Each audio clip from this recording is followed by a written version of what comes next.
No te robé. Solo usé lo que era de los dos.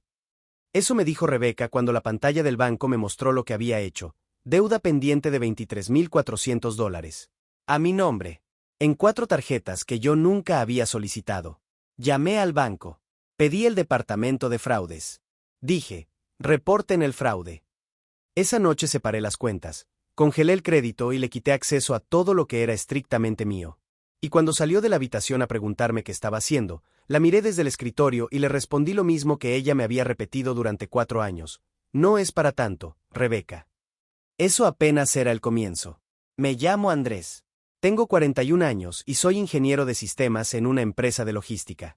Llegué como técnico de soporte hace 10 años y ahora coordino un equipo de 11 personas. Soy el tipo que lleva la hoja de cálculo de los gastos del hogar actualizada al día, que sabe cuánto costó el seguro médico hace 3 años y cuánto cuesta ahora, que revisa el estado de cuenta el primer lunes de cada mes, sin falta, con una taza de café y la misma planilla que actualizo desde que Rebeca y yo compramos el departamento. No lo hago por control. Lo hago porque alguien tiene que hacerlo, y durante 10 años ese alguien he sido yo. Deja tu opinión en los comentarios, dale me gusta y suscríbete para más videos como este. Rebeca tiene 39 años y dejó de trabajar hace 5. La razón oficial es una condición musculoesquelética que le genera dolor intermitente en la espalda y las rodillas. He ido con ella a cada cita médica en los últimos 3 años. Los doctores han sido consistentes. Es una condición real, manejable, que responde bien al tratamiento y a la actividad moderada. Ninguno ha dicho que le impide trabajar. Varios lo han sugerido, con cuidado, pero con la claridad suficiente para que los dos lo entendiéramos. Rebeca los escuchaba, asentía, y cuando salíamos al estacionamiento me decía que los médicos no entienden lo que siente por dentro. Yo no peleé esa batalla. La perdí hace 3 años, o quizás la dejé ir. Hay días en que no estoy seguro de si son la misma cosa. Lo que sí sé es que el día que dejé de pelearla fue el día que, sin quererlo, le di permiso de lo que vino después. Durante los primeros 2 años después de que dejó de trabajar, los gastos del hogar fueron manejables. Yo ganaba bien, teníamos ahorros, y el acuerdo tácito era que ella se recuperara y luego evaluáramos. La evaluación nunca llegó. El luego se convirtió en el tiempo indefinido en que vivíamos. Lo que sí fue cambiando, con una lentitud que yo no supe leer como señal, fue la forma en que Rebeca se relacionaba con el dinero. No el nuestro, el mío. Empezó con cosas pequeñas. En el año 1, cuando aún me dejaba ver los extractos sin comentario, empecé a notar cargos en la tarjeta conjunta de aplicaciones de entretenimiento que yo no usaba, plataformas de streaming adicionales, suscripciones a servicios de bienestar, compras en línea de artículos que llegaban en cajas a la puerta y que a veces Rebeca abría antes de que yo llegara del trabajo. Cuando lo mencionaba, la respuesta era siempre alguna variación de lo mismo. No gasto tanto. Solo son cosas que necesito. Yo no salgo. Es lo menos que puedo hacer por mí misma. Tú mismo dijiste que no me preocupara por los gastos del hogar. Eso último lo había dicho yo. Lo dije cuando ella dejó de trabajar, en un momento de buena voluntad que ella convirtió en política permanente. Durante 4 años, esa frase fue el cierre de cualquier conversación sobre dinero. En el año 3, los cargos en comida a domicilio empezaron a crecer. Primero 2 veces por semana, luego 4, luego prácticamente todos los días. El refrigerador estaba lleno, yo me encargaba de eso, las compras eran mías desde siempre, pero Rebeca pedía de todas formas. Un domingo de noviembre lo mencioné con los números en la pantalla, $1,176 en pedidos a domicilio en un solo mes. Me miró desde el sillón con una expresión que conocía bien. Para eso sirve el matrimonio, Andrés. Para apoyarse. Me quedé callado.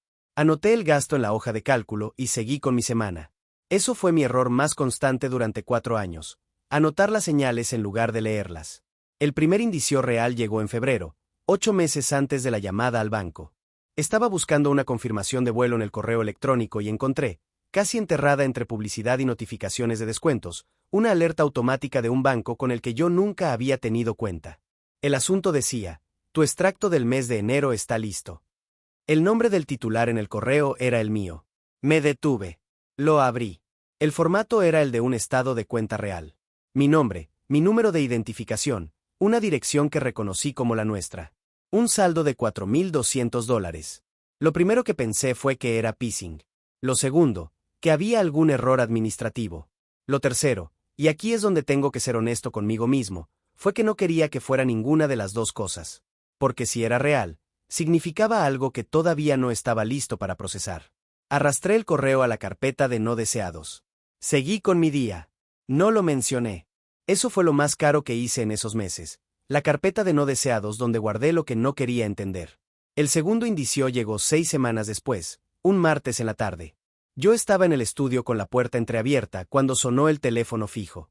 Escuché a Rebeca contestar desde la sala. Lo que me hizo pausar no fue lo que dijo, sino como lo dijo. El tono bajó de golpe, se volvió plano, casi administrativo. Sí, correcto. Está bien. Gracias. Y colgó. Salí al pasillo. Le pregunté quién era. Levantó los ojos del teléfono con una expresión que no supe nombrar en ese momento. Una llamada del banco. Publicidad, creo. Ya colgué. Volví al estudio. Cerré la puerta. Sentí algo que no terminé de formular, como una pregunta que el cerebro empieza y decide no terminar. Lo archivé en el mismo lugar donde había archivado el correo de febrero. Me dije que si hubiera algo real, yo lo sabría. Me dije eso y lo creí, porque era más fácil creerlo que no creerlo. Seguí con mi presentación. El tercero llegó en mayo. Fui al banco donde tengo mi cuenta principal para solicitar un préstamo preaprobado para renovar la cocina del departamento, algo que habíamos planeado desde el año anterior. La oficial de crédito me pidió que esperara un momento. Volvió con una impresión de papel y una expresión que no supe descifrar. Señor Andrés, su puntaje crediticio cayó 94 puntos desde el año pasado. Aparecen 4 cuentas abiertas en los últimos 18 meses que no estaban en su historial anterior. Le dije que debía haber un error. Me mostró la pantalla. 4 tarjetas de crédito. 4 números de cuenta que yo nunca había visto. Las 4 con mi nombre y mi número de identificación fiscal. Las 4 con saldos activos que sumaban, en total, $23,400. No recuerdo bien cómo llegué al auto. Recuerdo que me senté con las manos en el volante y no moví el carro durante 20 minutos. No estaba furioso todavía. Estaba en ese estado donde el cerebro ya sabe algo que el resto del cuerpo no ha terminado de aceptar. Pensé en el correo de febrero. Pensé en la llamada del martes. Pensé en el tono plano de Rebeca diciendo publicidad, creo. Y entendí que la carpeta de no deseados no era solo una metáfora. Llamé a mi hermana Valeria desde el estacionamiento. No le conté nada. Solo le pregunté si podía hablar esa noche. Me dijo que sí, sin preguntar por qué.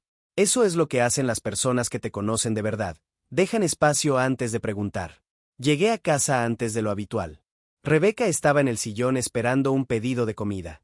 El refrigerador tenía pollo descongelado, pasta preparada, 3 tipos de queso y fruta que yo había comprado el sábado. Dejé mi bolso en la silla del comedor y me senté frente a ella. Le pregunté si sabía algo sobre 4 tarjetas de crédito a mi nombre. El silencio que siguió tuvo exactamente la textura de una confirmación. Luego dijo, necesitaba algo a mi nombre, Andrés. No puedo seguir pidiendo permiso para cada cosa. Le pregunté cuándo las había abierto. Hace como año y medio. Pero yo las he estado pagando. ¿Con qué? Le pregunté, si no tenía ingresos. Otro silencio. Bueno, no todas. Pero iba a ponerme al corriente. Le pregunté cómo había podido abrir 4 tarjetas con mi número de identificación sin mi firma. En línea no te piden tanto. Y yo tenía tus datos porque somos pareja. Hizo una pausa. No te robé. Solo usé lo que era de los dos. Esa frase la guardé en algún lugar donde las cosas no se van. Me levanté. No grité. No insulté. Le dije que iba a hacer unas llamadas y me metí al estudio. Lo primero que hice fue llamar al banco. Pedí el departamento de fraudes. La representante que me atendió se llamaba Daniela. Le expliqué la situación con precisión. 4 cuentas abiertas a mi nombre sin mi autorización, durante 18 meses, usando mi número de identificación. Le di los números de cuenta que la oficial de crédito me había impreso esa mañana. Daniela me pidió que esperara mientras verificaba en el sistema. Fueron 2 minutos y 40 segundos en espera. Suficiente tiempo para que Rebeca abriera la puerta del estudio. No la había cerrado con llave porque no pensé que necesitara hacerlo. Entró y dijo, ¿con quién estás hablando? Le señalé el teléfono. Con el banco, le dije. Su cara cambió de una manera que no olvidé después. No fue culpa, fue cálculo. El gesto de alguien que está midiendo cuánto tiempo tiene. Andrés, no hagas nada todavía. Podemos hablar de esto. No tienes que llamar a nadie. Daniela volvió a la línea. Señor Andrés, confirmo 4 cuentas registradas bajo su número de identificación. Puedo proceder a iniciar el reporte de uso no autorizado. ¿Da su autorización? Le dije que sí. Rebeca se dio la vuelta y cerró la puerta al salir, sin decir nada más. El clic de esa puerta fue el sonido más claro de toda la tarde. El proceso con Daniela tomó 40 minutos. Fue metódica y precisa. Al terminar, las 4 cuentas estaban marcadas como apertura no autorizada y en proceso de investigación. Mi historial crediticio quedó congelado de forma preventiva. Me dieron un número de caso y un correo directo para seguimiento. Cuando colgué, abrí el portal del banco conjunto. Transferí a mi cuenta personal el equivalente exacto a mi último sueldo depositado, lo que era estrictamente mío, sin tocar nada que pudiera estar en disputa. Soy ingeniero. Documento todo. No iba a darle a nadie un argumento contra mí. Luego entré a la tarjeta de emergencias que Rebeca usaba para gastos del hogar. Configuré la cuenta para que cualquier cargo superior a $50 requiriera mi aprobación manual. No la cancelé todavía. Eso requería un abogado y un proceso más cuidadoso. Pero no iba a financiar nada más sin saberlo. La última acción tomó menos de 2 minutos. Actualicé el número de teléfono de contacto en todas mis cuentas financieras a un número de un teléfono secundario que solo yo usaba. Ya no habría más notificaciones llegando a un número de casa compartida. Ya no habría más llamadas de bancos que Rebeca pudiera interceptar y describir como publicidad. Cerré la laptop. Fui a la cocina. Calenté el pollo que había en el congelador desde el sábado. Rebeca no salió de la habitación esa noche. Al día siguiente llamé a Valeria desde el auto, antes de entrar al trabajo. Le conté todo. Tardé unos 20 minutos. Valeria escuchó sin interrumpir, lo cual es raro en ella, que normalmente tiene una opinión antes de que termines la segunda frase. Cuando terminé, hubo un silencio. ¿Cuánto tiempo llevas sabiendo que algo no estaba bien? Desde febrero, le dije. Quizás antes. ¿Y por qué esperaste? No tenía una respuesta buena. Le dije la verdad, que mirarlo de frente significaba tomar decisiones que no quería tomar. Que era más fácil anotar los gastos en una hoja de cálculo que preguntarme de dónde venían. Que había una llamada de un martes que también archivé sin abrirla del todo. Andrés. Hizo una pausa larga. Tú arreglas todo. Para todos. El problema es que cuando algo se rompe dentro de tu propia casa, también lo intentas resolver solo y en silencio, y para cuando pides ayuda ya llevas meses cargando algo que no era tuyo. Me quedé callado porque tenía razón y a veces la respuesta correcta a la verdad es el silencio. Lo que hiciste estuvo bien, dijo. No lo que esperaste, eso no estuvo bien, y tú ya lo sabes. Pero lo que hiciste cuando finalmente miraste, eso estuvo bien. Andrés, ya era tiempo. Esa tarde me mandó un mensaje que solo decía, aquí estoy. Lo que necesites. Lo guardé en una carpeta de mensajes que tengo en el teléfono y que nunca le he enseñado a nadie. Rebeca pasó los días siguientes alternando entre el silencio y los intentos de reencuadrar lo que había hecho. El primero, lo mío es tuyo y lo tuyo es mío. Eso lo elegiste tú cuando te casaste conmigo.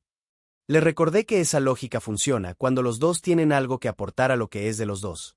El segundo, el banco te va a perjudicar a ti también. La investigación va a aparecer en tu historial y nadie te va a dar el préstamo de la cocina. Le expliqué, con la misma calma con que le habría explicado cualquier proceso técnico, que el departamento de fraudes existe precisamente para distinguir entre el titular que reporta y el uso no autorizado. Que mi historial iba a quedar limpio. Que ya lo había verificado con Daniela y después con el abogado al que había llamado esa semana. El tercero fue el más difícil de escuchar sin moverme. Pensé que si tenía algo a mi nombre, aunque fuera deuda, sentía que existía. No como tu carga.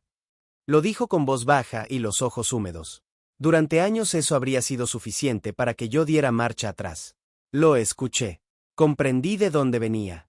Y no cambié nada de lo que había hecho. Porque entender el dolor de alguien no te obliga a seguir financiando las consecuencias de ese dolor. Le dije que si sentía que no existía como persona, eso era algo que tenía que trabajar con una terapeuta, no con 4 tarjetas de crédito abiertas a nombre de su esposo sin que él lo supiera. No respondió. La investigación del banco concluyó 19 días después. Recibí un correo confirmando que las 4 cuentas habían sido clasificadas como apertura no autorizada y que el proceso de corrección en mi historial estaba en marcha. El saldo de las tarjetas quedó en disputa, lo que significaba que yo no era responsable de pagarlo mientras durara el proceso legal. La carta de Rebeca llegó 3 días después que la mía. Yo estaba en el estudio cuando la vi entrar desde la cocina con el sobre en la mano. Era un sobre blanco con el membrete del banco en la esquina superior. Lo abrió de pie, junto al refrigerador. Leyó en silencio durante lo que me parecieron 2 minutos completos. Luego levantó el teléfono y marcó. Escuché su voz desde la puerta entreabierta, más baja de lo habitual. Necesito entender mi situación en este proceso. Una pausa. ¿Cómo que no me pueden dar información sobre la cuenta? Otra pausa, más larga. ¿Qué significa exactamente, parte investigada? Colgó. Se quedó de pie junto al refrigerador durante un momento, con el sobre todavía en la mano. Luego lo dobló, lo metió en el cajón de los recibos, el mismo cajón donde yo guardaba los estados de cuenta que ella nunca quiso ver, y se fue a la habitación. No salió a cenar. ¿Y ahora soy la mala por querer existir? Me dijo esa noche, desde el otro lado de la puerta del estudio. No respondí. No había nada que responder que no hubiera dicho ya. Esa misma semana tuve una reunión de 2 horas con el abogado. Llevé todo documentado, estados de cuenta, capturas del historial crediticio con fechas exactas de apertura, el número de caso del reporte de fraudes, los correos del banco. El abogado lo revisó con atención. Está todo muy bien organizado, dijo. Le dije que soy ingeniero. Asintió como si eso lo explicara todo. Me habló de los plazos, de las opciones, de lo que era recuperable y lo que ya no. Salí de su oficina con la claridad necesaria para saber que venía, aunque no con la certeza de cómo iba a sentirme cuando llegara. Han pasado 3 meses. Rebeca y yo seguimos en el mismo departamento mientras los abogados terminan los procesos. No es una situación cómoda, pero es ordenada. Hay un acuerdo tácito de coexistencia que ninguno articuló en palabras. Ella usa la habitación principal, yo uso el estudio. Las comidas son por separado. Los gastos del hogar están divididos en un documento que ambos firmamos con nuestros abogados presentes. El refrigerador sigue lleno porque yo lo lleno. Ella come de lo que hay ahí. No lo he cambiado, no iba a dejar de comprar comida por resentimiento. Pero ya no reviso si pide comida a domicilio. Ya no es mi cuenta la que recibe el cargo. Hace 2 semanas Valeria vino el domingo con tamales de un lugar que le queda de camino al metro. Nos sentamos en el balcón con café. No hablamos mucho de lo que había pasado, de eso ya habíamos hablado suficiente. Hablamos de otras cosas, de su trabajo, de un libro que los dos habíamos leído hace años, de cómo estaba nuestro padre, de un viaje que yo estaba pensando hacer en diciembre. En algún punto, mientras yo miraba la calle desde el balcón con la taza en la mano, Valeria dijo en voz baja, «Ya pareces tú de nuevo». No le pregunté a qué se refería exactamente. Supe a qué se refería. Mi historial crediticio ya subió 40 puntos desde el punto más bajo. El proceso de corrección completo tarda entre 6 y 9 meses, según el banco. El préstamo para la cocina lo voy a solicitar de nuevo cuando todo esté limpio. Probablemente renueve esa cocina solo, en el departamento al que me voy a mudar. Ya estoy viendo opciones en un barrio que me queda más cerca del trabajo. Hay cosas que todavía no sé. No sé cómo va a terminar el proceso legal. No sé qué decisiones va a tomar Rebeca. No sé si en algún momento voy a tener un nombre claro para todo lo que siento ahora, que es una mezcla de alivio y de algo que se parece al duelo, pero no es exactamente eso. El duelo es por algo que existió. Lo que yo perdí es más difícil de nombrar. Es enterarme de que algo que creí que existía, no existía de la manera que yo pensaba. Lo que sí sé, con una claridad que no tenía hace 4 meses, es esto. El día que vi esa pantalla en el banco con $23,400 de deuda a mi nombre, tomé una decisión. No la tomé por rabia, la rabia vino después. La tomé porque entendí que si no la tomaba ese día, iba a seguir encontrando razones para no tomarla mañana, y pasado mañana, y el año siguiente. Paré de financiar algo que me estaba destruyendo en silencio. Eso no fue una reacción drástica. Fue lo más cuerdo que hice en años. Así que si estás escuchando esto y eres la persona que sostiene, que llena el refrigerador, que lleva la hoja de cálculo, que dice no es para tanto cuando sí es para tanto, déjame decirte lo que ojalá alguien me hubiera dicho antes. Cuidar a alguien no te obliga a financiar que te lastimen. El amor no es una firma en blanco. Y cuando alguien usa tu confianza para abrir puertas a tu nombre sin pedirte permiso, ya sea en un banco, en una relación, en una familia, no le debes ni la paciencia de seguir esperando a que pare solo. Puedes mirar de frente lo que no querías ver. Puedes llamar. Puedes sentarte con un abogado. Puedes comer tamales en el balcón con alguien que te conoce de verdad y sentirte, por primera vez en mucho tiempo, como tú mismo. Eso no es romper algo. Eso es dejar de fingir que algo que ya estaba roto seguía entero.